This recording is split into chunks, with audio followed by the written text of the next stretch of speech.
Wanted, young men to rebuild Western civilization. Must be unafraid of pain, blisters, intellectual rigor, and a lifetime of long shifts with swords and shovels, digging ditches, repelling invaders, and reading stacks of books taller than their fathers. Must be impervious to manipulative women of all sorts, giggling virgins, cyber skanks, and even full cauldrons of Karens or hand-wringing clergy, but always seeking to hear and heed the words of Lady Wisdom. Immune to the leadership of hypocrites and LARPing online masculinitods, unaffected by abusive authorities, petty professors, and all brokers of official respectability. Willing to hoist the Jolly Roger and Johnny Cash's favorite finger whenever faced with idolatry. Long-suffering joy and determination required. Must be willing to dwell among the tombs and graves of the long dead, seeking truths that cannot die. Exhaustion guaranteed. Conflict guaranteed. Mortality guaranteed. New St. Andrews College. Liberal arts for the undaunted.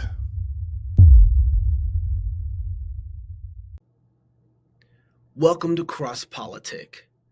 Obviously, this is not like any other show we have ever done, because usually a real person is welcoming you to the show. So now you know you might not want to be here. Well, this show is all about AI.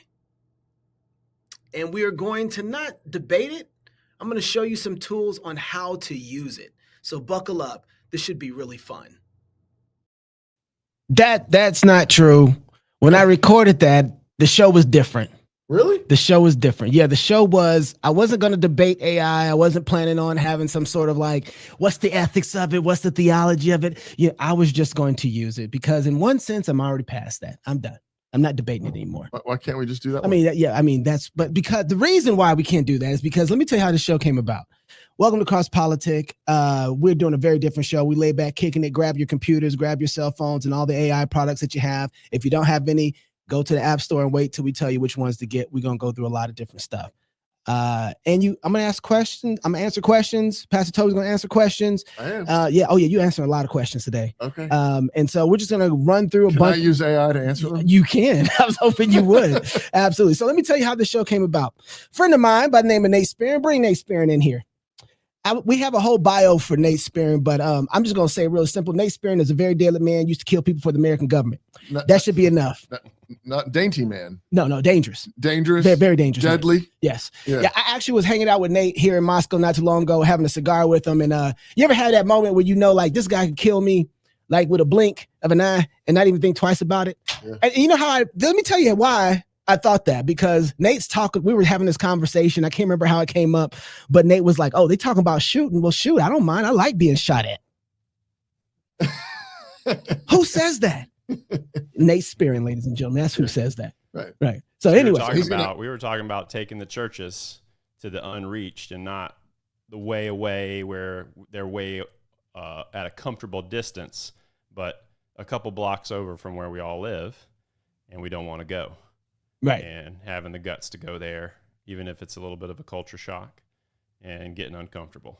So see, he remembers the whole conversation. I just remember the part where he was like, shoot at me. I'm fine with that. I kind of like it. It's actually what you said. I kind of like it. Yeah. Just when you realize that I was talking to somebody today and I said that there's people that are afraid of death. There are people that say they're not afraid of death, but when you actually push it, they are. And then there's people that have looked death in the eye and seen that God said not yet. And so now they're not afraid anymore. You know, and I think there actually are people that aren't afraid of it that haven't looked it in the eye as well. But there's a lot of, we've talked about it. We saw how much America feared death in, last sagas of cultural years past that we've beat to death. But yeah, can't fear death. Nate Spearing spent brave is conquered. He spent 14 years in the elite U.S. Army Special Operations, completing thousands of combat missions during his career. Then he gave up the steady paycheck and job security to live in a bus. For 3 years. That's actually not what it says. I just said that because that's what he told us right true. before the show. Actually, he gave that all up to focus on what really matters, family and community. Now Nate encourages others to cultivate a mindset that enables them to live life on target. And I think we could also say live life fearlessly. Yeah. Not afraid of dying. Nate has three thriving businesses. And it says here, you're home with your family for dinner every night. Pretty much. Unless I'm at in Moscow for 2 nights. Yeah. Right. I was going to say, you were on my front porch one night. Yep. I try to keep it to about 350 dinners. Yeah. And then, plus date nights. So that takes another, sure, I don't know, weekly dinner maybe with just my wife, but we'll count that as at home. So Nate sends me a text message and he's like, what's your top 3, was it, AIs that you use, like softwares that you're using? And I wrote him back and I said, Poppy AI is the one to rule them all. Okay. And when I sent him that text, he wrote back and said, when are you going to show us how to use it? And I said, well, tomorrow. And that was yesterday. And so I'm thinking we're going to do a show, and invite him in like we're doing now. He actually meant for us to do it, me and him to do it on his podcast. So I totally blew that. And I wasn't planning on having like a conversation about like, is AI good? Yeah. Stuff like that. I've kind of had enough of those. I'm kind of done with the conversation. Although, did you guys have the clip? This might set it off. Do you guys have the clip of that we had earlier? The video clip, we got it. Let's play this. This is from Mike Rowe. And I saw this on Instagram and it kind of set me off a little bit. But I think it'd be a good place to start the conversation. We've been telling kids for 15 years to code.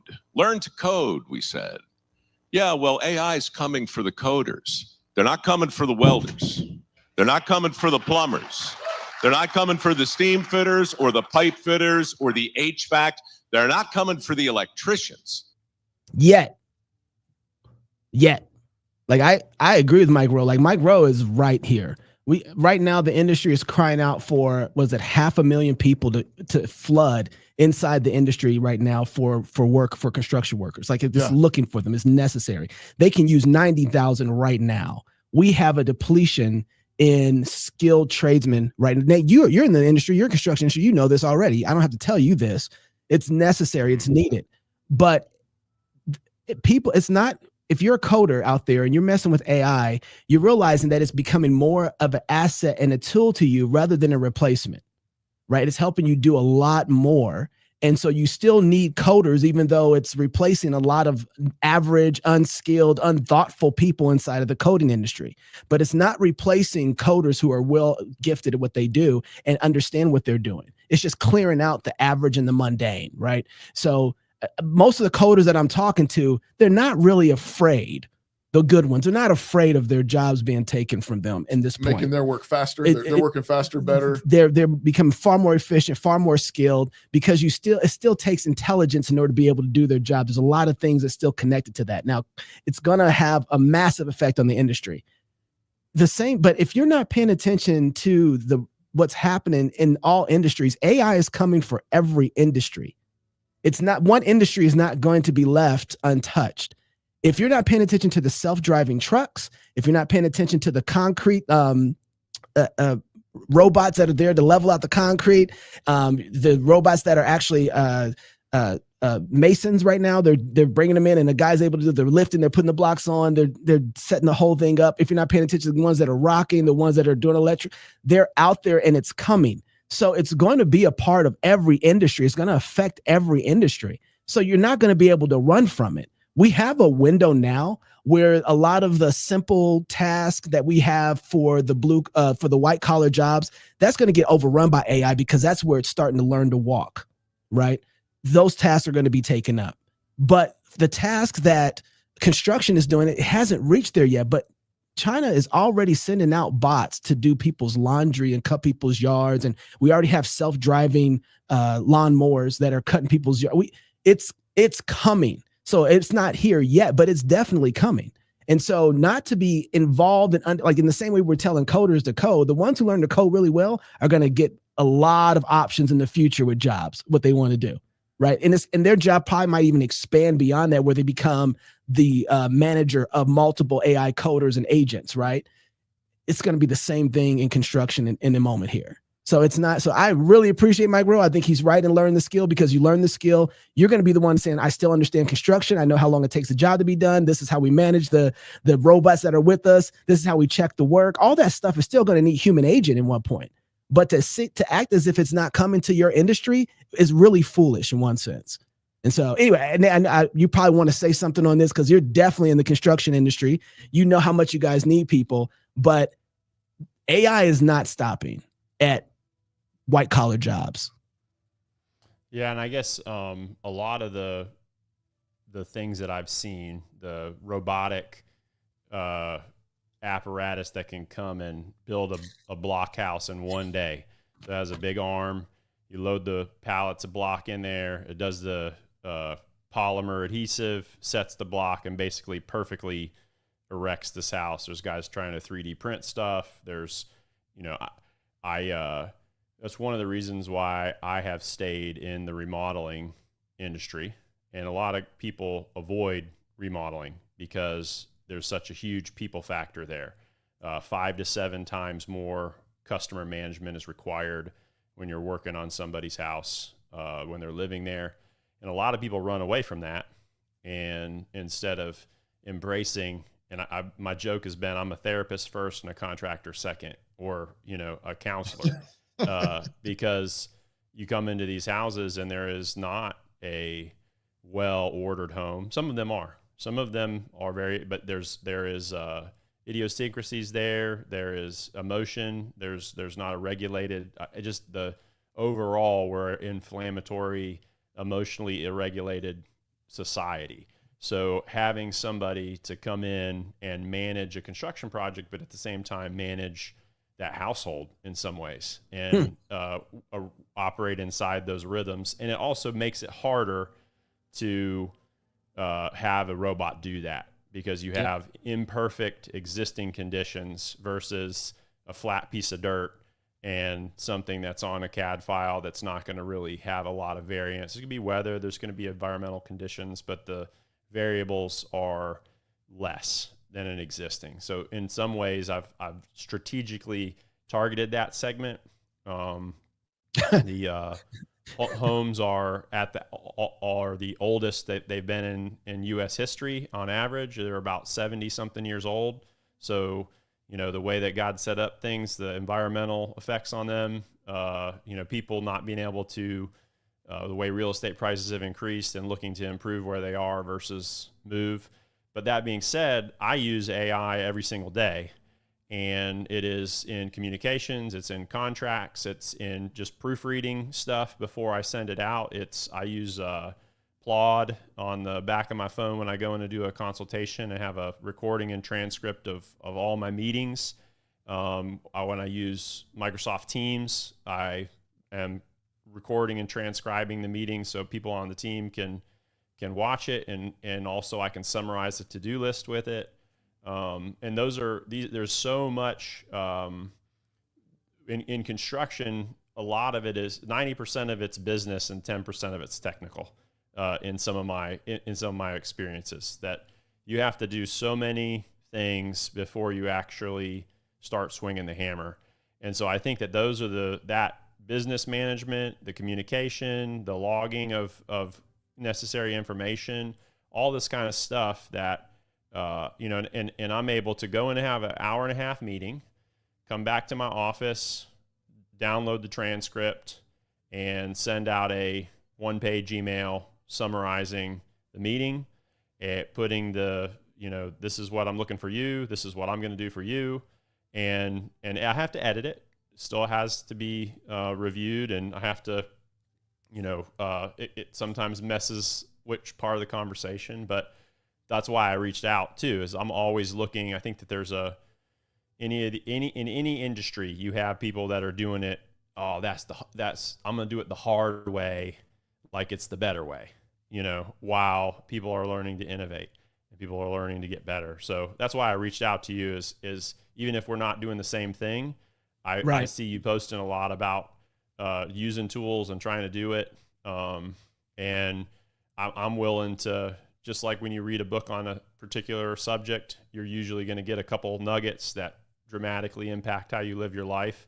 I'm looking for Chocolate Knox to give me some nuggets on AI and how I can apply them in my life. Well, I want to start. I was going to start first with NotebookLM. Let's start with Plaud. I was going to leave more time, but is there anything else you want? I'm here to learn. I'm here to learn. This is so. My pen. Nate. Okay. I've never used NotebookLM.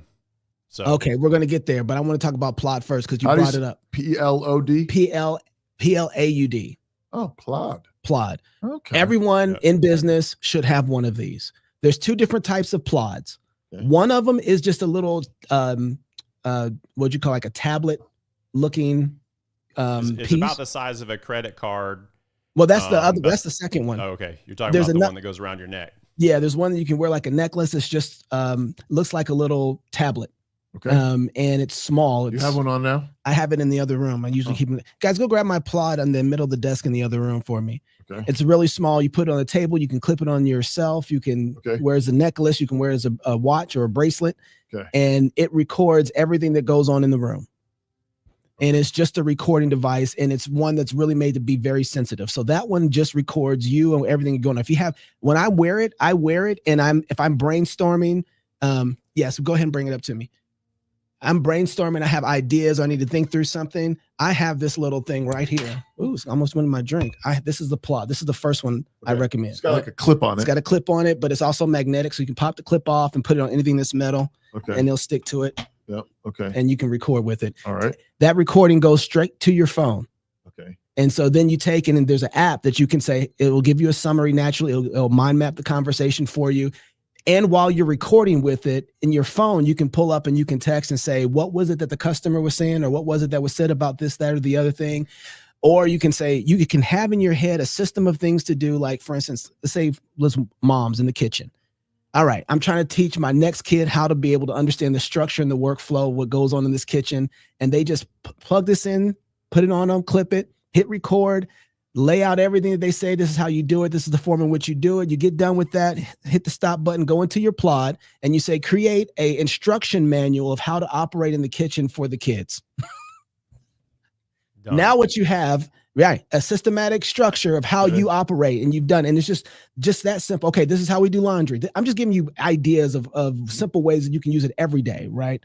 But when I'm going through and I'm working with a client, I'm thinking about their brand, I'm thinking about the shots, stuff when you do it. Sometimes it's just all in your head. And you just need to get it out. Okay. Well, this will help you systematize anything that's in your head. You just record it with the Plaud, and that's one level. The second Plaud is my favorite because that one records telephone conversations. It's a magnet. It hooks to the back of your phone, and it has two options. It can record just like this one does, or you can flip the button up and it'll record both sides of the telephone conversation, and you can have a clean and clear understanding of the agreement between the two of you, whatever you discuss, laid out. It's just like how Zoom will record a meeting. So it records all your meetings, records the rooms. That's also called Plaud? That's the second Plaud. So it's like there's one that's flat, like Nate was saying, it's like the size of a credit card, and then you have this one. I use these constantly. One thing I like about it too is you're not giving open access to your phone's microphone to a third-party AI application. It's an external recorder, and the app will transfer that MP3 file and to the app. So you basically go into the app, and you can see the recordings are on board, and you import them to your phone.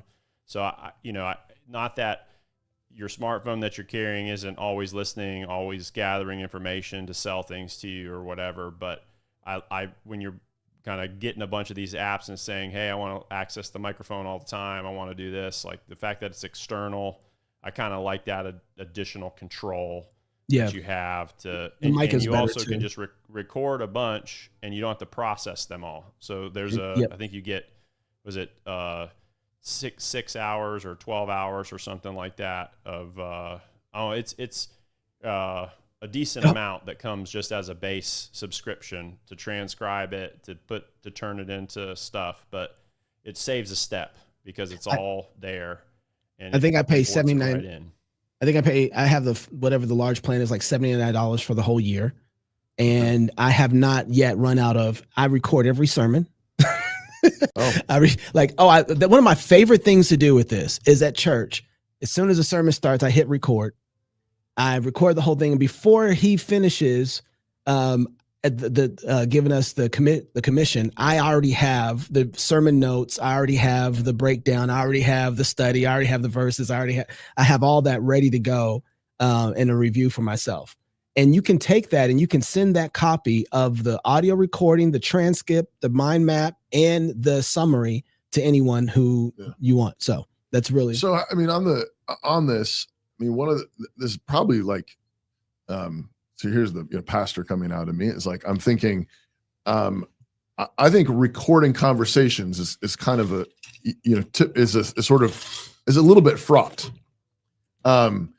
I know, obviously, if it's on Zoom, I mean, and I wonder how much of this technology is going to shift for us, where we're maybe going to just assume everything's being recorded at some point. I do, but there is actually there's a moral side of it as well, but there's a legal side too, and every state is different. So it's my understanding is that you have single party consent states. Where it actually may be, and it is illegal in some states, but the same thing, like from a clarity perspective with a client or whatever, it's easy to say, hey, I'm recording this consultation just to make sure that we're thorough in our process. And so it's easy to throw that out. And if they say, because that's this other side, is if they're saying, well, no, I don't, because these people that, not to get into it, the people that are anti-AI, it's like, you can be anti-AI, but I need you to throw away your phone.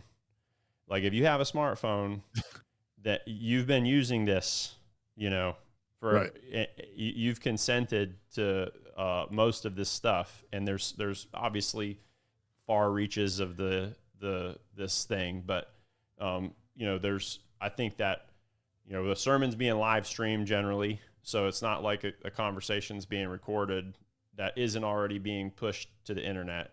But definitely there is some legal, moral, ethical dilemmas and things that you need to make sure, specifically if you're a business owner. Also from a data perspective, I think that there's going to be a lot of accountability that is mandated for business. It's kind of wild, wild west right now, but trying to kind of anonymize the data so that it's not addresses and people's names and, people talking about I think there's some best practices to try to do that. And to try to use some shorthand and stuff like that. And I think your practice is right. And I think what I've told people is because what I've found is sometimes you have situations where a relationship is kind of rocky, and in the midst of that, somebody decides to start secretly recording, and I think that is even though it might be sort of technically even legally allowed, I think it can be personally, morally a kind of sabotage of the relationship. When if you've not announced it. If you've not announced on the front end, hey, we're going to record this conversation so we have a good record of it and we can make sure that we follow through and everything. That's great. But I've warned people. I think sometimes it's like you're asking for trouble, because I think it's a kind of it can be communicating deep mistrust to say, I need to record you because, and it's implying I don't trust you. But I think if you announce it ahead of time, hey, I just want to keep a good record of this, and there's agreement on both sides, you're probably protected legally, and I think it's just morally, ethically, just being kind to people. But obviously, maybe sometimes it also depends on what you're talking about. I'm just thinking like pastorally, there might be conversations, there might be situations where it would be helpful for everybody in the room. Hey, let's record this so we have a good record of this. I can also imagine some situations where it's like, I don't know if I want a record of this. I mean, like I want to, we have to handle this. We need to deal with this, and we need to deal with it biblically. And not that it's, obviously it's always before God and it needs to be faithful and true. But there's also things where it's like, my job as a pastor is to help people get rid of sin. Mm-hmm. And I want it, I don't want there to be a long paper trail. Mm-hmm. I want to deal with it biblically. I want it to be forgiven. And then I want to remove it as far as the East is from the West, just like God does with us. Yeah. That's y'all's problem. All right. I don't have that problem. Well, I think one of the things that I think Simon Sinek said on a podcast as well is if you're having a fight with your wife or your girlfriend or whatever, and then you basically, I don't think he said the recording, but if you just basically went to ChatGPT and just said, I just was talking with my wife, she said this, I said that, I needed an apology, and ChatGPT says, yeah, you definitely need to take responsibility, and gives you like this perfect polished thing. And you go to your wife and you say, babe, I've been thinking about it. I need to really take accountability of this and blah, blah. And it's just like this beautiful apology. And then your wife says, did you ChatGPT that? And there can be some relational, maybe your wife, Knox, is not going to be, she's going to be like, of course you did. Like, because you've conditioned her that you use AI for everything and you're going to leverage it. But I'm just like, he was saying that even where we are now, the fact that you go to a computer for relational advice and then you used it, even though it was perfect, like if you would have thought it yourself, it's okay. But the girlfriend or the wife's going to be like, what? You ChatGPT apology, and you're still going to be in the doghouse, I think that, I'm going to say, like I said before, that's y'all problem. Yeah. Hey, you figure that one out. Y'all tell me how it works for you. I'm just telling you. If you don't know how to say, for how I mess up without asking the computer personally. I'm just threw out the hypothetical. I want to get more into the hardware or software again, but I'll say it like this. Back to tactics. If you don't, some people are not really good at apologies, but then they went and wrote songs to their wives and said, this is it. This is my apology. Right. Mm-hmm. And they went platinum hits. It's like, what is this song about? Well, I'm a horrible communicator. And so what I did was I figured out how to write, and the way I can communicate was with music. And I know 12 notes and I know them well. And this is the way that I communicated to her. I was sorry. And this is a song that I sung to her. And she's like, that'd make a great song. Sing it to the world. Come on, people. Mm-hmm. Let's like that. I mean, I don't have a problem with that.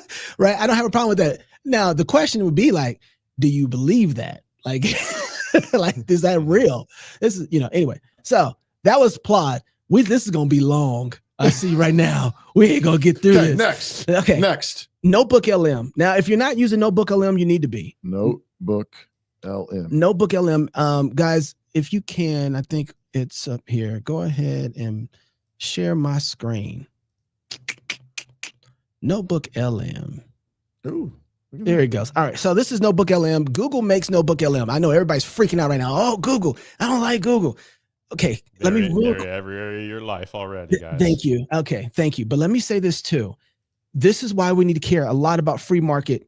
Free market is one of the most important things to Christendom in America, right? It forces alien secular institutions to bend rightly because free market determines whether or not. Start the sentence over again. Okay. I want to hear that whole thing.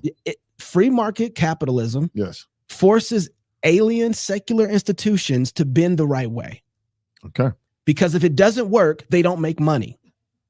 Right? If it doesn't work, they have to pivot. Right. Free market ensures that it has to be a good product that actually works and does some good thing for us. Yes. And if it doesn't work, it's not going to get bought. It's not going to get bought. But if it's not in a free market, it gets propped up by subsidies and taxes. It's not good. And all kinds of red tape. And this is why I'm bringing up Google, because at one point Google was kind of the first one to the AI. I remember everybody talking really bad about Google because show me George Washington and he was black and it was horrible.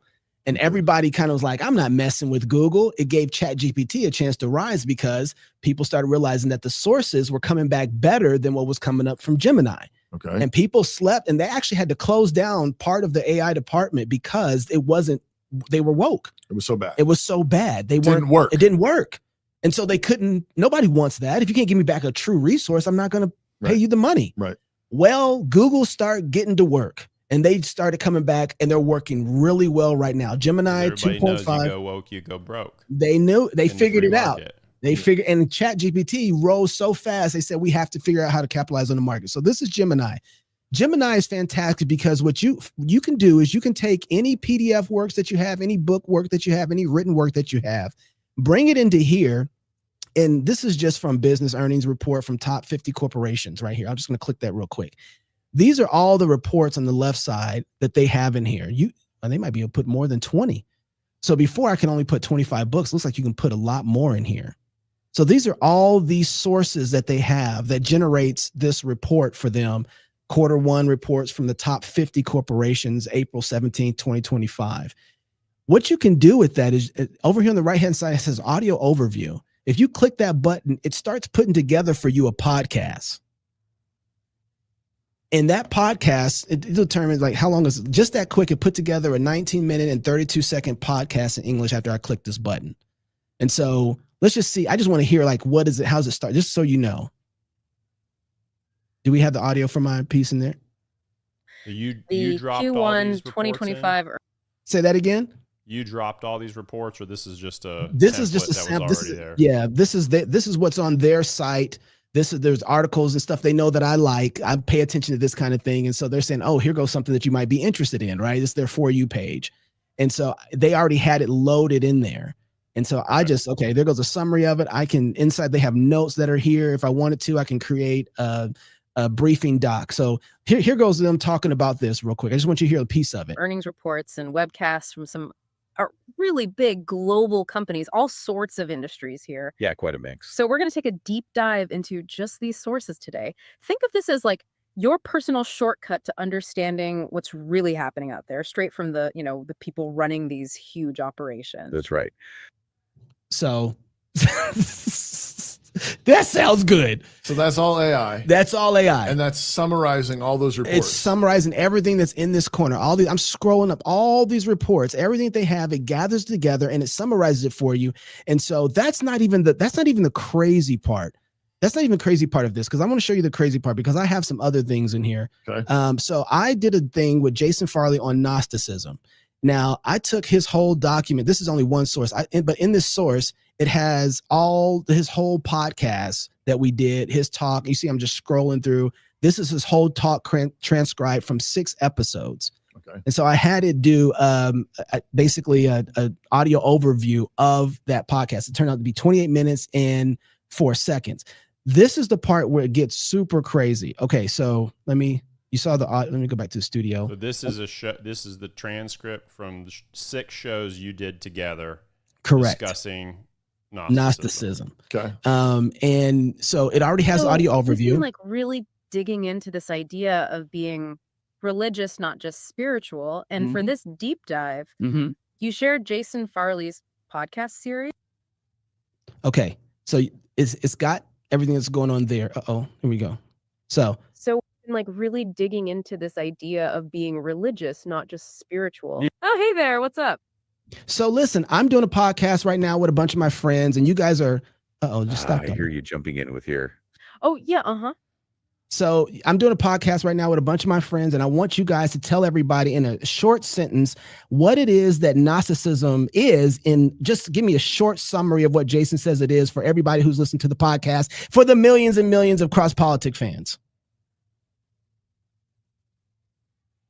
Well, hello there. Welcome. We're so glad you and your friends are tuning in. And what a great question to jump in with. It's fantastic to have you all here. You want to know what Gnosticism is in a nutshell, right? Jason Farley defines Gnosticism as this worldview, where humanity sees the world as an alien place. And we're trying to find our way back to our origins. It's rooted in this idea that humanity was unjustly flung into this world. This material world. Exactly. And Gnosticism sees the physical world as a bad thing.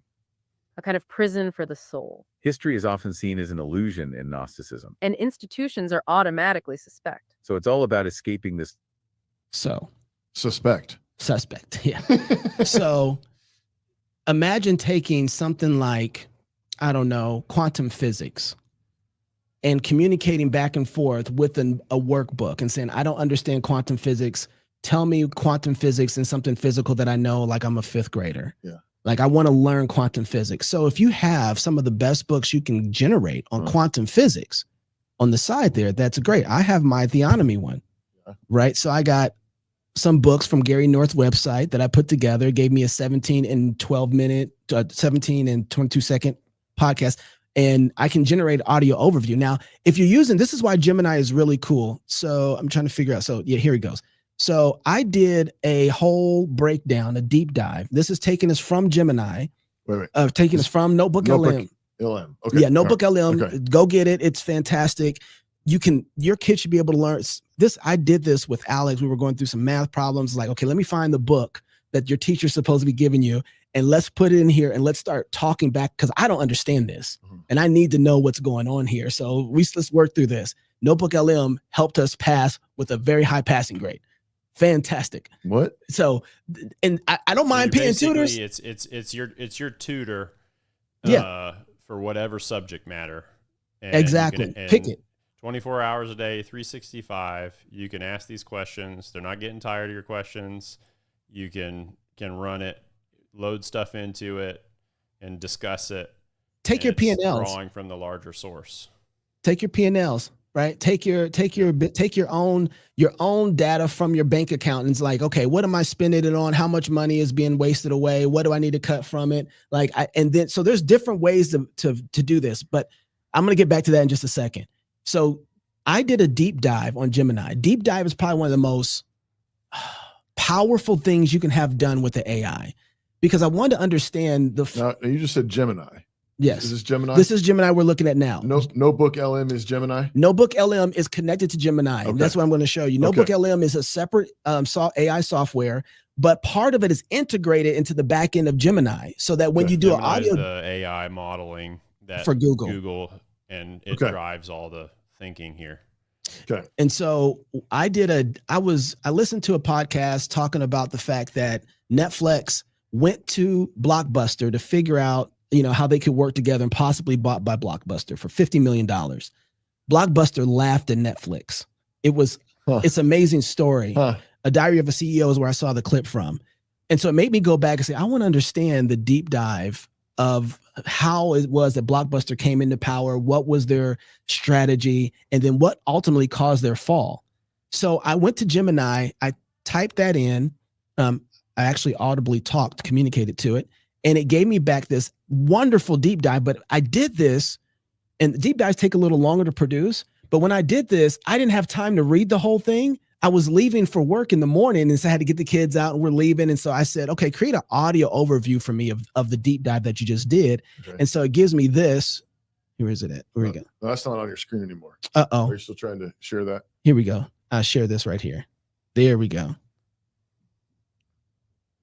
I thought you were going to say the deep dive came back that because they weren't operating as a theonomy. That's what yeah. Like it was that. Guys, bring that in. There we go. Okay. There we go. Now this is Gemini. Okay. So here we go. Blockbuster. Contrast that directly with Netflix's climb, which seemed just as impossible back then. Our mission here, to pull out those critical lessons for you about market disruption, adaptability, and what. That was like 16% of their total revenue. Huge. Oh. And that profitability, ironically, it bred this real sense of complacency. It was such a reliable cash cow, they couldn't imagine giving it up, even though customers hated it. Right. And what they're talking about here is the fact that there was $800 million of late fees that Blockbuster was gaining from their, hey, you bring it in late, we get $800 million every year because of all the late fees. And they didn't want to give that up. Netflix saw that as a problem in the market and said no late fees. And it took 16% of a market in one sense from Blockbuster. Wow. And so it was just, it's amazing. Those late fees. I know some of y'all kids out there don't remember. They don't even know nothing about that. They don't even know. Like, and you turn it back in, you're like, I could have bought this thing brand new. And I got $30 in late fees. Yeah. Yeah. But so if you go, so using deep dive, and deep dive is across all of the LLMs, large language models, right? That's your Chat GPT, that's Grok, that's Gemini, that's Claude. I find Gemini does really good for deep dives. They have a deep database because of Google. And so one thing that's nice about this, I'll scroll down to the bottom in here. I'm going to go back and read this. All In podcast did a special on this, talking about that because of their indexing in the internet, like they're able to keep the data much more fresh than any of these other models, just because they're taking their search engine and internet indexing that they use for search to keep their sources much like the tighter days, instead of 2026 or 2023 for some of the earlier ChatGPT models or whatever. 2021, yeah. So I would say that they would have competition with Grok, because Grok is real time. And so, but Gemini is doing really good at trying. So this is what I want to show you real quick. The sources used in this report. This thing is sourced up. So you can go through any of these sources and see where they're pulling this data from. Where is this information from? And you can highlight an area. You can ask, hey, where'd you get this data from? What's the source for this? And you can have it source everything that's here. Right. And so, and this actually brings up a couple questions. So I know you're trying to do. No. Go I know for it. You don't want to talk about the ethics. Go ahead. No, you don't like ethics. You don't like. I hate them. I hate ethics. But I'm just, you invited me to sit down. You said, sit down, Pastor. And I was like, I said, okay. And I sat down. So here I am. How often is this wrong? There's times where it's wrong. Yeah. Yeah. There's definitely times where it's because they're drawing off of like blog posts. Yeah. And Reddit sites, or I don't know what else, but it's like, and there's like, people that with conspiracy theories can throw stuff in, and depending on the algorithm or whatever, it'll pull up something and be like, and this is also the case. And if you don't check your sources, I recommend constantly checking your sources. Matter of fact, it is doing this a lot. I actually found from checking my sources that I actually get better information and data, because most of the time it's 85, 95% accurate. But inside the source, 85, 90% accurate. Yes. I mean, that's 10, 15% not accurate. Well, I think what it is 10, 15% of people needing to check, because it needs context. Okay. So it's not that it's wrong all the time. It's that there's a context that might be missing that it doesn't understand. Okay. And so if you're not actually going through the data, is like people who don't know how to source. Conclusions will be off. Yes, exactly. And the summary will be that's correct. Close. But what happens is when I check sources, I realize that there's another source that I never knew anything about that's already connected to the data that I'm trying to get. It's like following the footnotes. Exactly. That's what exactly. Everybody that has learned anything in their life knows that, you find a good book, and one of the best things to do is follow the footnotes. And the footnotes tell you more resources that you never heard about before. Exactly. That's exactly where I was going to go, Pastor. You dig even deeper. But unlike, even published books, of course, publish errors. Oh, of course. Right. So you have to remember that. And sometimes that gets brought out later on. Publishers can miss that, although there is an editing process that's a little bit more strenuous maybe than the AI. Well, yeah. Right now. Just even you can take a source that's good and people have two different conclusions, like with data. Right. Sure. Right. So, all of that takes human. I've gone through books, looked at the footnotes, found the sources, and realized that this person took this completely out of context, out of what was originally meant. Right. So nothing's changed. And this is why I always keep making the point. The educated person is going to be the one who really takes this kind of information and is able to do something with in a serious way. Part of what I'm thinking about too is, I'm a teacher as well. I'm a pastor and a teacher. And this is a significant thing that educators are thinking about. And, and I also want to teach students, here's tools, but here's also what to watch out for. And I think this is one of those places where I think it's easy for a student to just think, plug and chug, put the question in, print out my essay. and it's like, well, not only did you not learn how to write a good essay, but there's a decent chance that essay's got some like blatant lies in it. Yep. The story that I've told several times, I think I've told it on the show a couple times, but you all might remember when we had Joffrey the Giant on, and the producers forgot to throw a bio in the prompter for me. And so I just grabbed Grok and I said, give me a bio for Joffrey the Giant. Yeah. And 95% of it was accurate. Joffrey is a well-known person on X and on YouTube, and they just quickly cigar smoking, Reformed theologian, 6 foot, whatever he is, 9, Brazilian, and, got a bunch of it right. And then at the end, it said, unless you're talking about Joffrey the Giant, a minor character in the Ursula Le Guin fantasy series. Right. And I read that and we all looked at it. We're like, what? There's a Joffrey the Giant in Ursula Le Guin's fantasy novel series? And we're like, oh, that's funny. We laughed about it. And then later on, people were kind of checking it and they're like, that doesn't exist. There's no character named Joffrey the Giant in any of Ursula Le Guin's fantasy novels. The Grok just I don't know where, like, must have had like, I don't know if there was, again, like a blog post or a Goodreads or a Reddit or something that like somehow confused or crossed lines and suggested that, but it was like it's a complete lie. Yeah. Fabrication. Anyways, The people that knew that are the ones that have read That's all where I was those going to go. books. Right. That's where I was going to go. Right. So It it takes doesn't educated. replace sitting down with many leather-bound books in rooms smelling of rich mahogany and in taking in long form. Nothing replaces from that. original sources or people that you trust and know to process information correctly.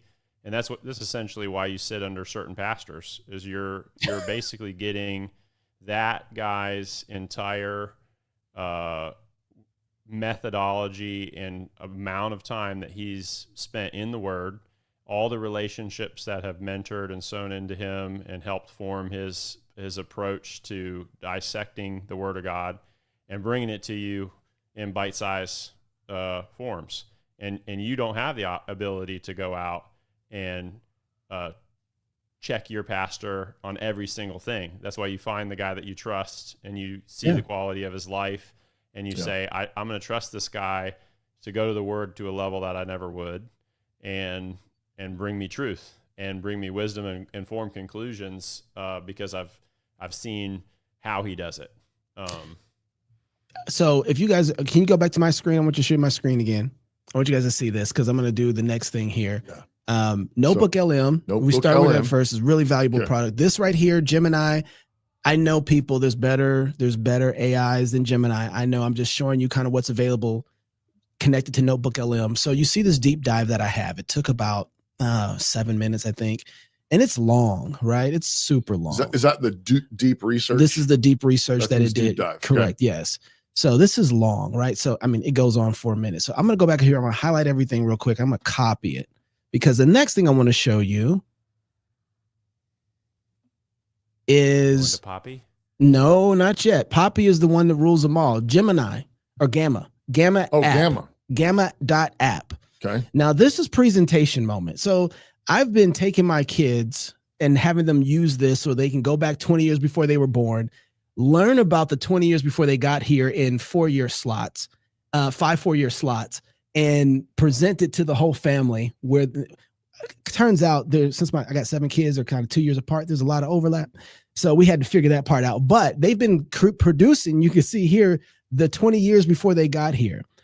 So that's fun. But what I learned with this is if you go to gamma.app and you have a presentation you want to make, you can copy your deep dive that we just did. Go to create new and then paste in text is the one that I'm using here. Paste what it is I just got done doing. Okay. And generate notes from an outline. You can summarize long text documents, whatever. I think I'm just going to generate notes from this outline, right? That seems simple, right? We can do either one. Which one works better? Let's try this one. Cool. So now it's getting started. It's taking it in. It's like, okay, what do you want? You want condensed? You want detailed? You want extensive? Here goes everything that I copied over from Gemini. I wanted to do AI images. Which images do I want it to pull from? I don't want stock photos. We'll just let it do its AI thing. Which model? It lets you choose the kind of models. We'll keep it at ChatGPT images. And then by card, right? So do you want to split it up into multiple cards? Yes, I do. Actually, I want it to split up into cards for me. How many cards? You can pick which cards, or you can have it just split it up into cards for you. So it's going through and finding the natural breaks from the article. And let's see how many cards it's split it. 22 cards. So I'm going to take that. This is going to be fantastic. You guys watching? Click it. And which template do I want? Oh, let's just pick. What theme? Theme template. Yeah. Let's pick this one. This looks fun. Boom. Just changed their whole background. That's cool. Okay. Let's generate. So it's taking that document now. It's bringing it in and it's about to generate the whole presentation from what we just gave it. Can you do a brand guide, style guide in there? And you can. Nice. You see this? See what it's writing. It's writing and creating for you a presentation and all your slides from the data that you just got done giving it. And all of this, you can come back and this is doing it real time. This is fantastic. So I use this for myself, not for anybody else. When I have a bunch of data that I need to get through, I need to understand it's simple. It's like, okay, I need to go through all this. How can I get a first entry level understanding of this industry or whatever it is? I put it in here for myself. And then I start going through because I know I can double click. There's a timeline. Yes. Oh, it does all your presentation. Get that over there. It's making the images too. It creates all of it. Whoa, a chart. So it has charts, timelines, pictures, images, graphs. It does the whole nine. And you can change any one of these as it finishes. And it's just creating 22 slides. I want to see some of those images. Go back up, click slide 5. So it's are they up there yet? There we go. Look, there's a Blockbuster CEO or something. Yep. Oh, look at that old video store. So children, this is what video stores used to look like. Yep. And so it's taking that theme that we selected, that template, and it's building all the color and the lighting around that. And you can go back, it's matching it, right? And you can go back and you can change your own template from it. You can edit the cards. You can ask it to give you more information or less information to rewrite something.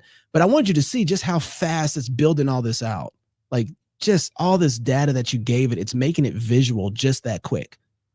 One input that I like to have is for somebody like me. I know that there is a better way to present stuff. There is a form, a amount of text per slide, a balance that needs to be graphically achieved. But if I was going to try to lay out that data, so I'm not necessarily looking like this tool for me in construction. I'm not necessarily looking to have a deep dive and present it to me. If I can sit down with my Plaud and just rant about all the problems that I have with clients because of lack of education, lack of understanding of the process, whatever. And I want to create some PDFs and some downloads to give to them. I'm the one that's providing the data. This is doing the white collar, if you will, that you used to have to pay a graphics design artist to do to put all your own data into these slides and lay them out and build so I'm sure you could say, I just want you to leave blank spots so I can go back in and drop my images, but the layout, the theme, the text, the font families working together, the colors working together, all this stuff is handled, and I can take a transcript of something that I just ranted about and then had summarized. So it's something I'm very knowledgeable about personally, and I have years and years of experience doing, but just the final graphical presentation of that information for a particular talk or a free download for clients that are coming through my pipeline or whatever, I can achieve this, in minutes, where that's the kind of stuff that, in blue collar, you're not going to be able to fake being a general contractor with Gemini and go out and do this build. Right. But if you have that knowledge and you have the ability to say, hey, Gemini, I'd like you to do a deep search on the top 10 things that cause lawsuits in residential remodeling, and put that stuff out in the beginning. Hey, we're going to talk about the problems that happen. There's going to be issues. Here's how we're going to solve them. And that's back to that counselor kind of thing. I'm going to teach you how to resolve conflict. We're going to talk about this when we have plenty of goodwill at the beginning of the project. We're going to lay out some ways that we're going to interact with each other based on this data. And then it's my Christian worldview, my way of relating to people, my experience in conflict resolution in this job that allows me to personalize it and do better. But to go out and try to find a good 25 things or 15 things and really research it, figure out what they are, and it can do that for me. And then I can spin it. So hold on, I want to do this real quick. Hey, Gemini, I want you to create for me a deep research of the top 5 things that construction companies get lawsuits for. Okay, we'll just let that run in the back while we keep talking. And get lost suits. Uh-oh. Let's see if it fixes it. Yeah. Okay, so this, go back to that. I just want to show this one more time before we go, because this is a few things that are really important here. If you go to the share button, you can share this document, and it gives you analytics of where people are spending their time at in your document, how long they watch it, Okay. they look at it, What slides what slides their favorite, and who. Okay. Right. It's really great analytical. Right now, if you're not using data, you're not understanding where we're at in the world. You just got to use so it. I don't want to email this to clients. I want to build it. I want to leave it hosted here, and I want to share the link with them so I can see whether or not they went through and took the data in. So, and you can play your presentation from here too, right? And it animates and does the whole presentation for you as you play it. If it's on your computer, second screened out, there goes your presentation, and it has a backside that lets you put your notes to it as well. Can you do audio? Like you can add audio, and you can add audio and video to this presentation. You can drop a YouTube video in here. You can have a recording in there. There's plenty of options. You can send somebody a link from here, or you can post it directly to a website, your presentation as well.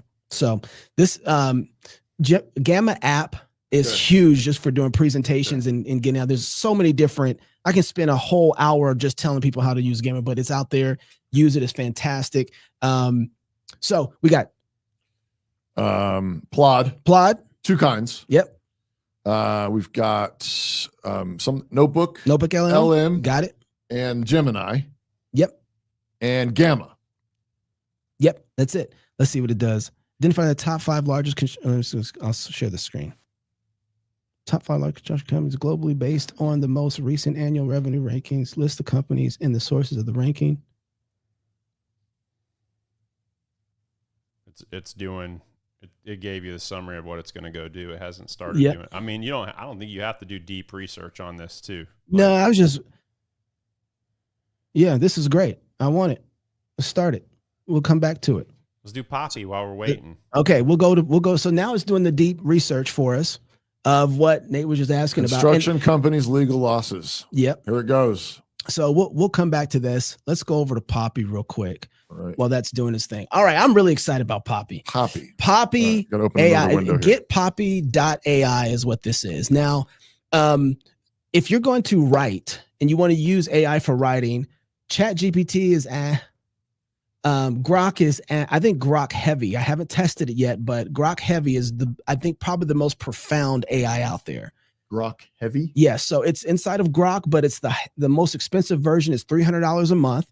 And what makes Grok unique is that it has multiple agents behind the heavy side, like 4, that are able to actually interact with the data from a PhD level across 4 different disciplines. It's pretty profound. It's the closest thing to thinking. I don't think AI thinks, but it's the closest. It's doing what we ever would call for reasoning. It's not thinking. But he was, it was above my pay grade, but saying that you're going to use physical realities like gravity and physics that you can't hack and get around, that are just actually acknowledge that there are realities that have been wired into the universe that God wove into it, and that's going to be the things that inform these models, is these physical realities, not just whimsical stuff. Can I jump? I just thought about this. I totally forgot. I always think about how people can use this in their homes with ChatGPT, because this is, before we go to Poppy AI, let me just go to ChatGPT real quick. I'm going to upload a picture, this picture right here of a refrigerator with, can you see that? You can't see what I'm loading in there, can you? But you can see, make sure I have this right. How do you spell Poppy? Poppy. So .ai? .ai. Getpoppy.ai. Get Poppy. Yep. Getpoppy.ai. It looks like a weird. It is. I know it does look weird. Okay. Looks like they're going to try to scam me. That's every time somebody does that. Okay. You can't see this picture, but I'm uploading an image inside of ChatGPT. There he goes. of a refrigerator, right? With food in it. You're in chat GPT. I'm in chat. I'm going to go back to Poppy real quick. I just want people to think about things that they can do. A picture of a refrigerator. You gotta go shopping, or you gotta make a meal. You don't know what to make. I need you to make, from the things that are inside this refrigerator, a list of foods that can be made for my family tonight. I got a family of 7. We have a peanut allergies, and we really like a lot of protein things. So find 3 or 4 different meals inside of this refrigerator that you can make for me and my family, from what's the ingredients that are here. I'm being really sloppy on my prompting. I'm not trying very hard. It doesn't matter though. There's no pressure. That's my point. So this is a more deep dive level. I'm just kind of doing some reasoning because I'm in the deeper level of Chat GPT. Yeah. Well, so Is we'll that just your actual refrigerator. No. Someone else's. I had a picture from online. All right, so we're gonna come back to that. We're gonna go Poppy while that's doing its thing. Executing.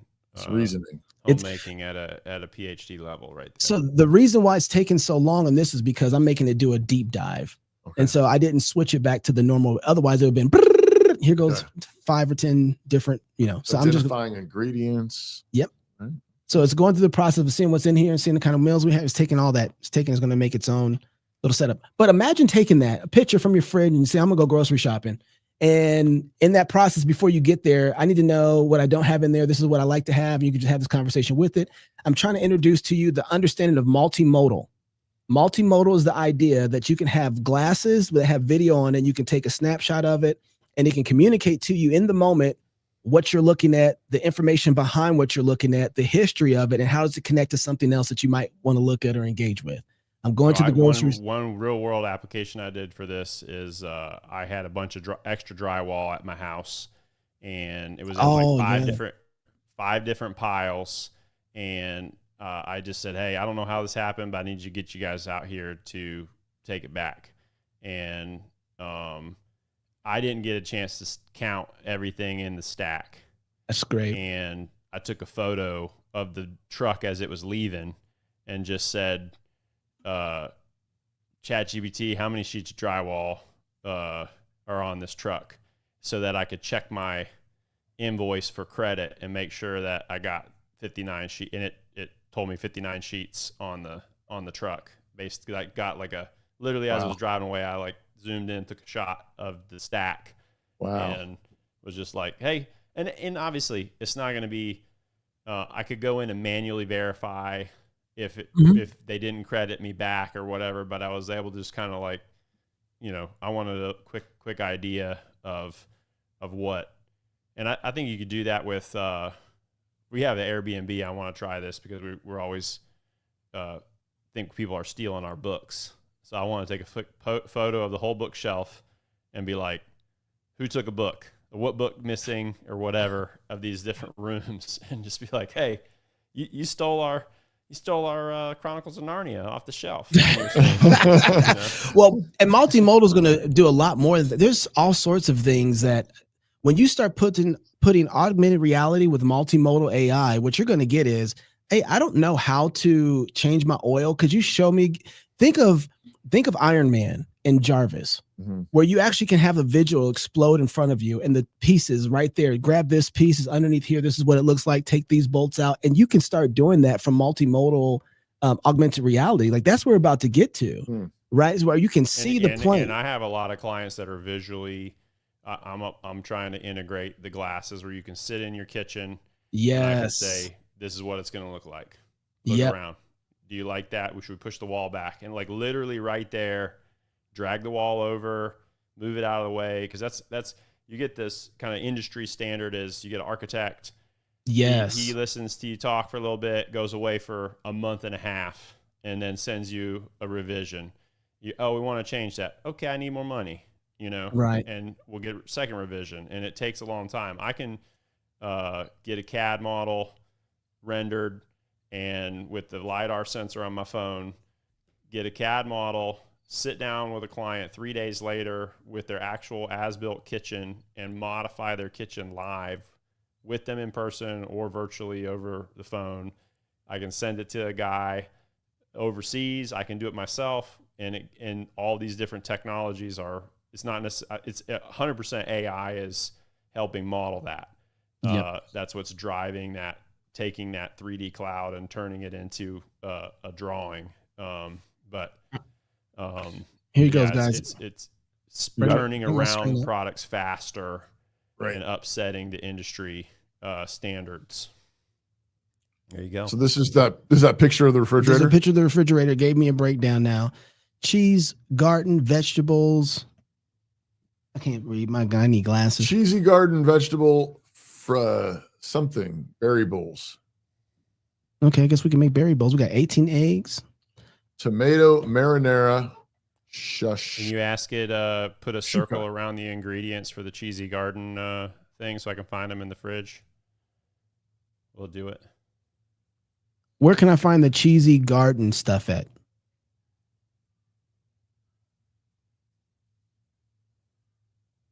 Oh, did it take the text? I don't think it took it.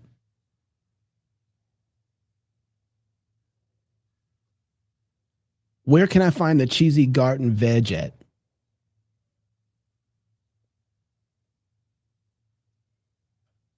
Edge. I didn't do it. All right, sorry. I'm gonna do it. I'm still in the deep dive stuff. Anyway, well, there it goes though. I mean, yeah.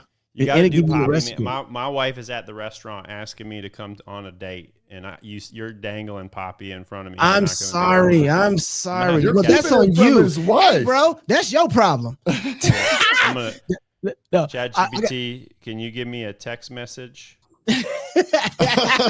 ChatGPT.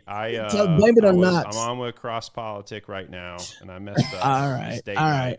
What do I send my wife via text to get me out of the doghouse? All right, so let's do Poppy real quick. I'll do Poppy. Happen to the best of us. You could send her a sweet and sincere message like, "Hey, love, I'm so sorry I mixed up our plans tonight. I promise I'll make it up to you. How about a special dinner tomorrow to make it right? Love you." A little humor and a lot of sincerity usually do the trick. Yeah, I'm I gonna wouldn't do take that, this bro. one on my own. I'm not gonna. Yeah, I wouldn't do that one, bro. All right, so we're in Poppy. Is Okay. Poppy showing? We're in Poppy. All right, we're in Poppy. All right, so here's why Poppy is important and why it's the one to rule them all. Think of Poppy as a whiteboard. All right. And so the reason Poppy works so well for me is because I need to see my ideas and the things that I'm interacting with on a board somewhere. I need to storyboard what I do. So with ChatGPTs, the other LLMs, they can't give you a whiteboard setup. You can put PDFs in them. You can put links in them. You can put websites in them. You can put all sorts of different things in them. Some of the times they don't even transcribe the stuff that you put in there. Not with Poppy. I just went and grabbed the show that we did with Chad Jackson the other day. Okay. And I put it just in Poppy, just like that. Copied it from YouTube, pasted it right in here, and it pops in here, right? Okay. All right. Let's find, oh, I need another PDF or something. But so we can do this. So I dropped that in here. What's a PDF? Let me just find Why a don't you document. take that contractor deep dive and take some wisdom from that show and how to counsel. Like we just There you go. We That's generating good. this. That's good. I'll take the contractor deep dive from Gemini. Yeah, copy content. So we'll go back to Poppy now. Poppy, we'll go and we'll click on text. You can actually hit T, and I'm going to take that text and put it in here.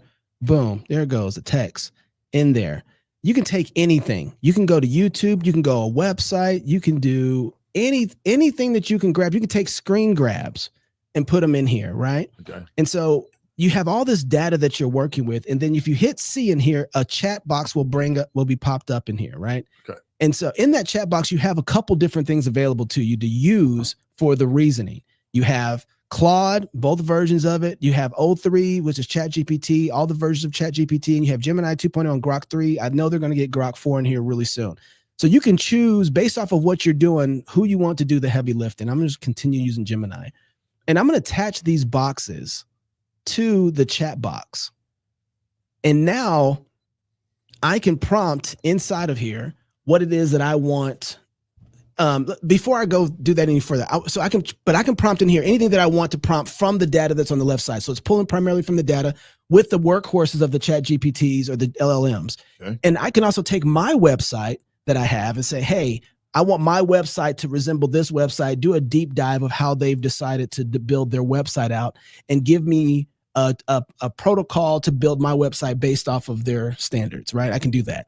But I'm just going to, I want to disconnect this real quick and just show you what the show that we did with Chad Jackson, right? Okay. So in here, there is, I just full screen this. Give me the full screen option that way. So it's connected there, right? Okay. So I can say, take this show and give me a summary of everything that Chad talked about. I wanted to have a 10-part summary of it, of his main points in the whole podcast.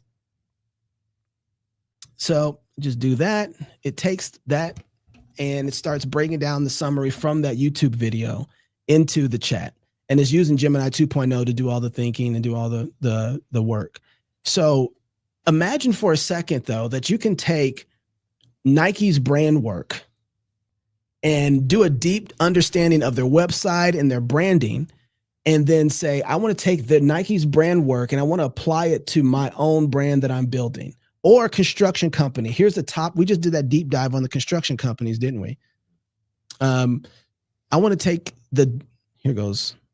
10 parts. Here goes his main thesis. One of the questions I had for this, so I played around with it a little bit. So you just decide your inputs can be anything. Can be images, can be text, can be PDFs. So I took all my brand collateral. So my how to work with a general contractor. I have podcasts about construction. I put all that in data sets in there. And then I took Hermosi was talking about a funnel that educates clients. And I was basically like, hey, I want to take his funnel that educates clients, but I want to use this data set for construction. I got that. I got a phenomenal prompt, but I want to know about outputting. How do you take it? What's your process for, taking all this data in? And then it's still a LLM chat box. It gives me this long list of stuff to do. Do you have a way, do you do something with that? Tell me what the output is that you want. Well, I mean, one of the things is creating maybe PDFs. There we go. That's got some input on it right there. PDFs or advertising that an email, fun, like when they click inquiry on my website, then they're going to get these responses back, because it was basically saying, hey, here's 3 things you could do for initial email and the content associated. But I can go, does it generate some of that stuff for me and push it out? Or you're talking about an AI that actually triggers based off of what you get back from. So if you put it on AI doing it, just basically helping me create now the different emails, the PDF downloads and stuff from the prompt. Yeah. So output. Yeah, you just reprompted for what you want, if I'm understanding you correctly. So if I understand, you're saying I want to be able to have, what is my email response when I have this?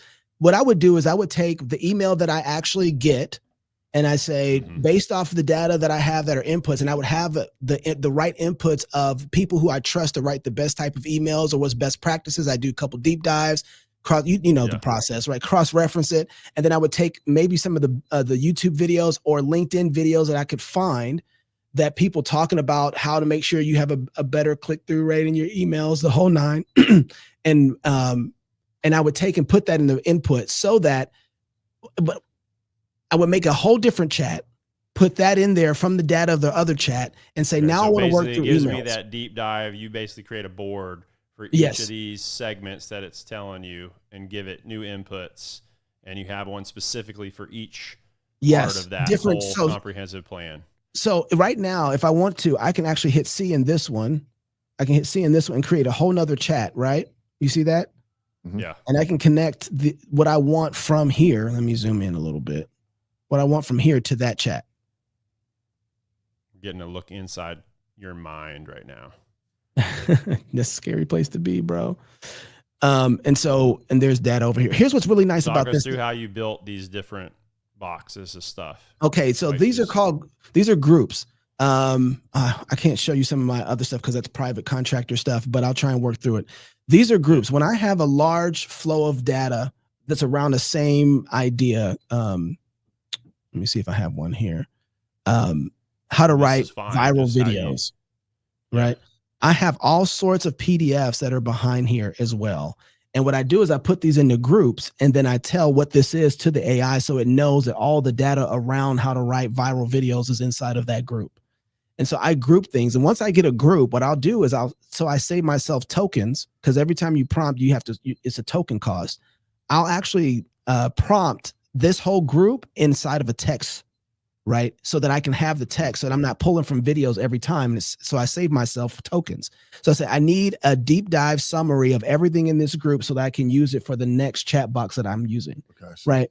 So if you want to, and Pastor, this is maybe fun. If you want to take Calvin's writings and Luther's writings and compare them between the two against your sermon, and how the conflict, whatever, right? How it might work together, what they might disagree with, you can do that in here, based off of which groups are communicating. So you got Calvin's groups, all his writings, Luther's groups, all his writings, your writings in your book or whatever, and interact with them that way. And so just to go back to your question, Nate, I would have an email writing set up specifically, like a group of email. Like I would have my own emails in one group. I would have expert writers, and I would do a deep dive on the customer's time, energy, and expectation of an email, so that I would have some sort of customer reference and best case practices. I would have all that stuff that I would put inside of Gemini. You're doing it. You're getting the text from that. You're pulling the videos in, so that yes, and you're dropping it all in this group, and you're basically saying use these buckets, right, and output it. And so one thing that's really nice about this too is that built inside of it automatically, there's a visual mind map. Let me full screen it. So you can just create mind map. I'm just going to have it do it. This is really good when you're doing stuff systematically. And so it's working on a mind map right now. So let's take everything that I have in here and mind map it, right? It's doing it right now. So that's what I would do. And you can overload a chat. So I would just use one chat here for this. And then I can, you see this create new chat right there, create a new chat for something else. And then I would have Claude do all my writing. I would have Gemini do all my research. I would have Grok do all my research, some writing. And then those are the ones but Claude is the best writer out there.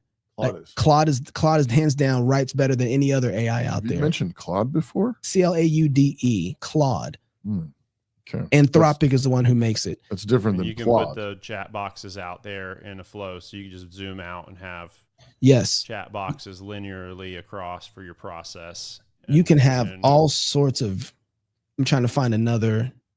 I'll come back to this one in a second. I'm trying to find another one that they have their own templates too. That if you're trying to do something, all right, I got to bounce, y'all.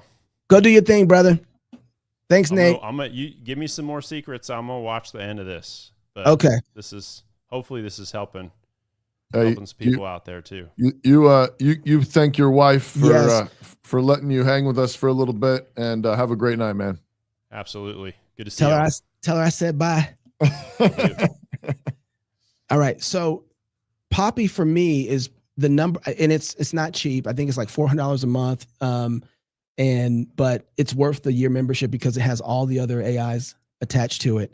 Okay. And what you can input here, the reason I love it is because if you don't know anything about an industry and you need to know something about an industry, you can know it fairly quickly and start mapping artistic designs around it, understanding how it works.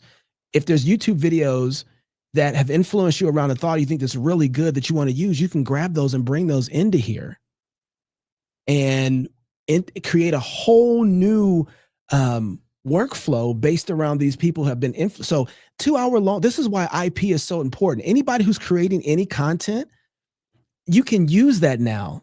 IP, intellectual property. Okay. Books. Anybody, Pastor Wilson, like his books, right? I want all of them PDF. Yeah.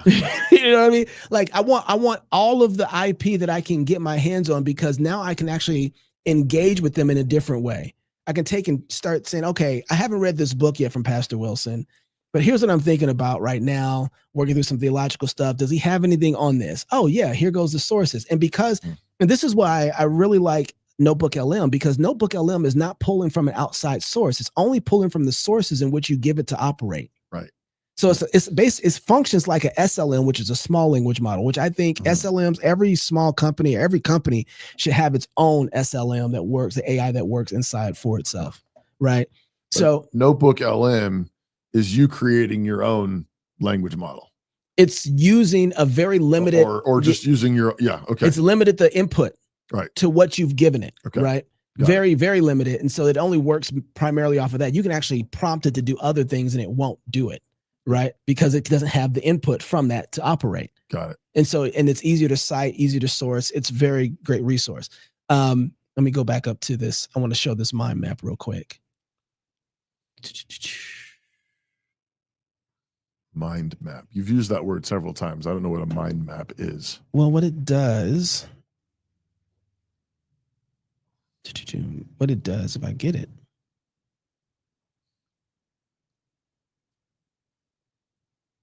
It's not mind mapping. Or did it? Oh, here. Oh, that's not it. All right, I'll go back. Well, what it does is it shows you your train of thinking and it breaks it down into steps of operation.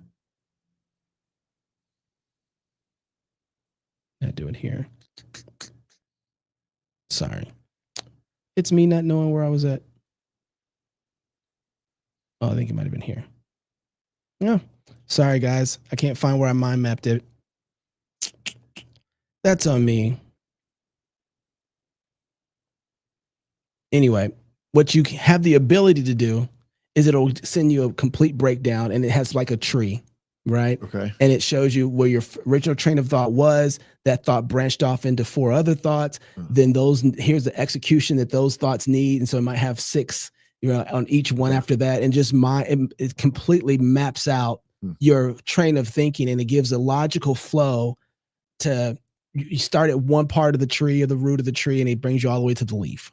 And so it's really helpful to see how you're thinking and how to operate. I'm sorry. I wish I could remember exactly how to get there. Anyway, that is the tools that I'm using right now on AI, and I use them every day.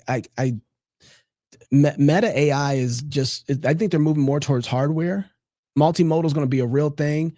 I love to be able to take a video camera that I've never used before, have my glasses on and ask Meta AI, give me the quick operation manual on how to use this camera. Where are the ISO settings? Where is it? If I want to shoot a film like the creator, what settings do I need to have on this Sony FX3 like the director so that I can shoot like he shot?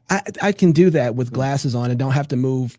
Right. Wow. You know what I mean? So the options for people, the point of entry for people to be able to do amazing things is really low. Right. Like you can do that off a free version of AI. Yeah. And so of course there's lots of ethics around it. There's a lot of things to think through, but as far as everyday use for a family and being able to have tools at your hands to accomplish a lot, it's fantastic. Right. I think all of this seriously is one of the reasons why everyone needs to come to the School Wars conference this fall. It's just coming to me right now. Maybe I don't know why it's coming to me right now. Maybe it's the Holy Spirit. Maybe it's just, what I have for lunch. But, I think you need to talk about this some way at School Wars. Okay. Because we got kids growing up in this world. And if I'm hearing what you're saying that these are some of the weapons that God has given us. Absolutely. To take dominion and to take back the West for Christ. That's really good. I mean, he didn't give us AI in order to ruin our kids. Right. There's ways to use AI to ruin our kids. Ways to use anything to ruin our kids. But God has put us in this moment with the internet, with AI, with all this technology, in order to glorify Christ, in order to take dominion. And the theme this year is School Wars, Rebuilding Christendom with our kids. And anyways, you all need to sign up. If you haven't signed up yet, go to fightlaughfeast.com.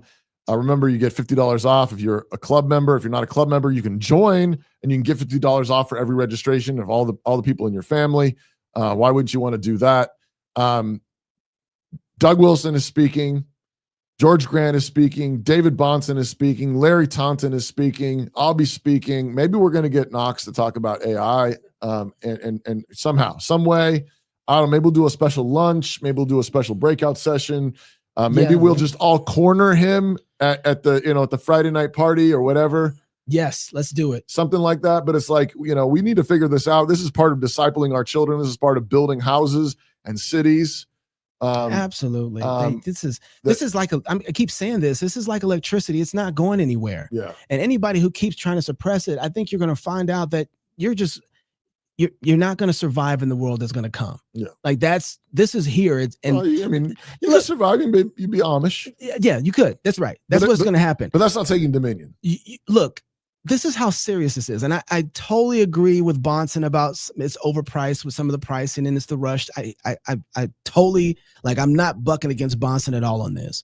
But I do want to say, you have to pay attention that when the top companies are giving people $100 million signing bonuses to leave one to the other, you have to take that seriously. Yeah. When the market is saying, they believe in it. Yeah, right. There's something going on here that's pretty massive. I mean, people, they're figuring out streaming, finally figuring it out, right? But there's something here that I wish we would have taken, if the Christian church would have taken social media seriously, probably back in 2007, 2006, it's popping up on campuses. You got to remember the other thing that popped on campus that we really didn't take so seriously was the emergent movement and postmodernism. That thing came in and it had a long life before we ever said, we got to do something about postmodernism. It's creeping in, right? And then you have the whole, .com movement that we didn't take seriously, right?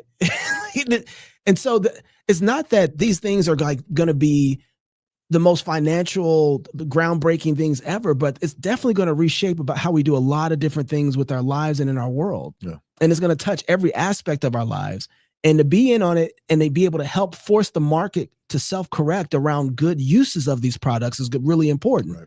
So you all heard it here first. Knox is going to be giving a talk on how to use AI with your kids, how to be faithful with your kids, train them up to use AI as a tool, as a weapon, and rebuild Christendom. Definitely reach out. I don't mind if anybody wants to reach out on Twitter or X or Facebook. I'll talk to you and help you out wherever I need to. We're going to be at Rocketown in Nashville, Tennessee, October 14th through the 16th. You want to register now at fightlaughfeast.com. You don't want to miss this. You don't want to miss Knox talking about AI and how to train your kids. If you're single, get married. If you're married, have kids. If you have kids, go baptize them. Until tomorrow, love God with all your heart, soul, mind, and strength. Love your neighbor as yourself. I want the AI guy at the beginning. Where's the AI Knox? He doesn't get the closing. Where's the AI Knox? You know what I did? I did John Knox. I said, make John Knox black. Is that what you did? That's what I did. It didn't do it. It didn't do it. Where is it? Where is it? Oh, this is the video, the whole video in the beginning. They can't play it again. Oh, they can't play it again? Don't play it. Please don't play it again. God bless you guys. See you guys next week. How do you choose who to trust? Doesn't it usually come down to personal connection? Then why do only 25% of people trust a real estate agent when our job is all about connection? Sounds like there's something missing. Here at Story Real Estate, we're looking for people with integrity and a willingness to serve others. When people get to know you in this career, they should discover a genuine and helpful person who can guide them through tough times. If that's you, join us today. I'm Chris Carpenter, the owner and founder of Story Real Estate. Click the Learn More button and let's see if we have a career you'll love.